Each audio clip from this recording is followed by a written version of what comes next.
बोलो जयकारा बोल मेरे श्री गुरु महाराज की जय। बोलो साचे दरबार की जय। बोलिए श्री कार्तिक महात्म्य की जय। 13वां अध्याय।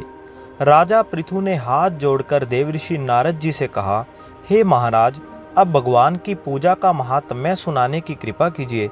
तब नारद जी बोले, हे राजा पृथु, जो मनोविनोद हंसी में भी भजन करता है उसको परम पद प्राप्त होता है। जो श्रद्धा युक्त होकर भजन करता है उसके महात्म्य का वर्णन नहीं किया जा सकता। इस संबंध में मैं एक अति प्राचीन इतिहास सुनाता हूँ, ध्यान पूर्वक सुनो। नारद जी ने कहा, कलिंद पर्वत पर दीर्घपुर नामक नगर में सुबाहु नाम का एक अत्यंत धर्मात्मा राजा राज्य करता था। वह प्रजा का पुत्र के समान पालन करता था। उसके धूम्रकेश नाम का एक पुत्र था जो अत्यंत दुराचारी, परिस्त्रीगामी, चोर तथा जुआरी था।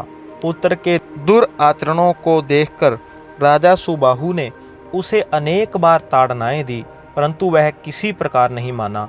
एक दिन खेलते हुए उसकी गेंद छोटी रानी के महल में जा गिरी। जब वह गेंद लेने के लिए महल में गया तो उसकी विमाता छोटी रानी उस पर मोहित हो गई और उन दोनों ने कमांद होकर भोग विलास किया। जब राजा को इस बात का पता चला तो राजा ने धूम्रकेश को प्राण दंड तो नहीं दिया, परंतु उसे अपने राज्य से बाहर निकाल दिया। अब राजकुमार वन में रहकर प्रतिदिन मांस मदिरा खाता पीता तथा रात्रि को वैश्याओं के यहाँ निवास करता।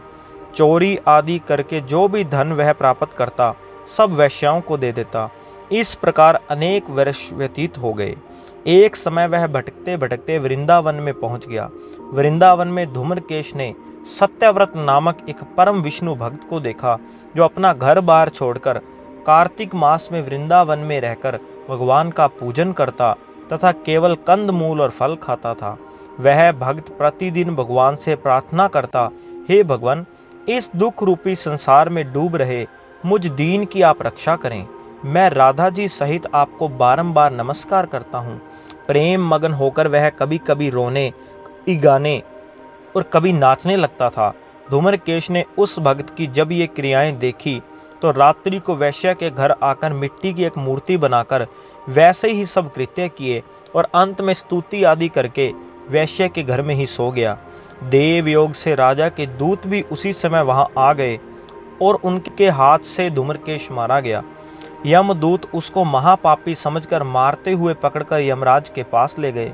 धूम्रकेश को देखते ही यमराज अपने सिंहासन से खड़े हो गए और पाद्य अर्घ्य आदि देकर उसका सत्कार किया। फिर अपने दूतों को फटकारते हुए कहा, तुमको धिक्कार है।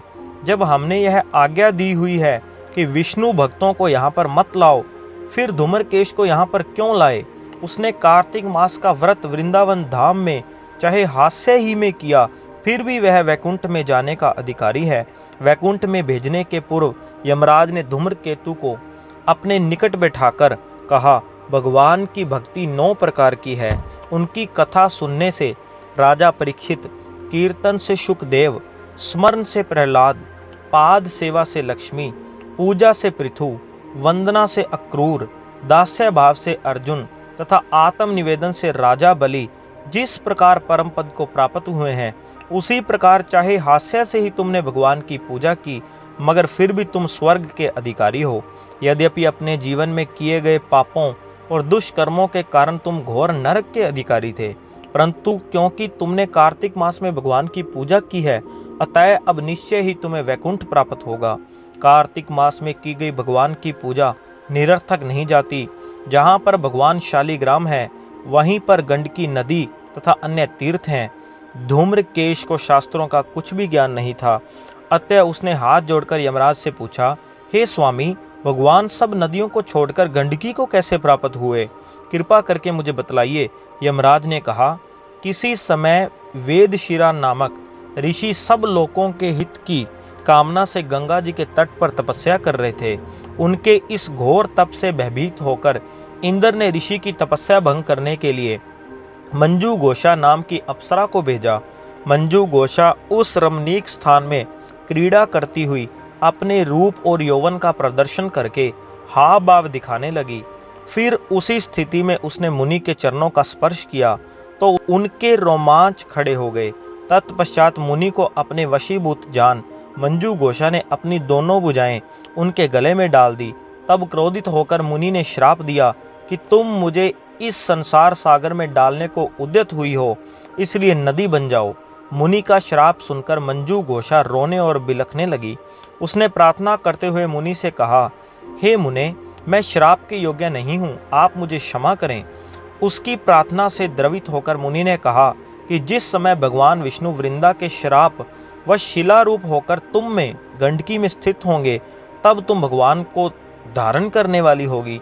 इस प्रकार मेरे द्वारा दिया गया यह श्राप तुम्हारे लिए वरदान से भी अधिक श्रेष्ठ सिद्ध होगा। अंत में यमराज ने कहा, हे राजकुमार, अब तुम विष्णु लोक को जाओ। तब धूम्रकेश सुंदर विमान में बैठकर वैकुंठ लोक को चला गया और उसे वहां हरि चरणों में स्थान मिल गया।